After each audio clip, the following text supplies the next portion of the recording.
ganito ngayon para sa lunch ko. Isa po ako ng sibuyas. Ayan. Hindi na po nilagyan ng bawang. Ayan. Sarap po yan. Makikita niyo po yung finished product naman. Kaya po, yung aking ulamang tuna in can with pipino and pineapple tidbits. Yes, thank you po. God bless everyone. Thanks for watching. Pwede pong palike and share. Hanggang may saging, magluto. Yes. Meron pa po kasi akong saging, kaya kailangan po meron yung fried banana. Thank you po. Pwede pong palike and share para po dumami makapanood. Thank you.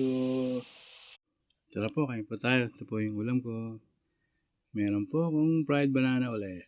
Meron po akong yan niluto ko. Papakita ko po sa inyo paano po yan niluto. Tuna with pineapple and pipino in makopa. Yes. Ito po yung aking kanin.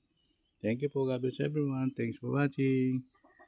Pwede naman pa-like and share para marami po makapanood. Thank you. God bless all. Thank you po. Ito po ang aking ulam ngayon.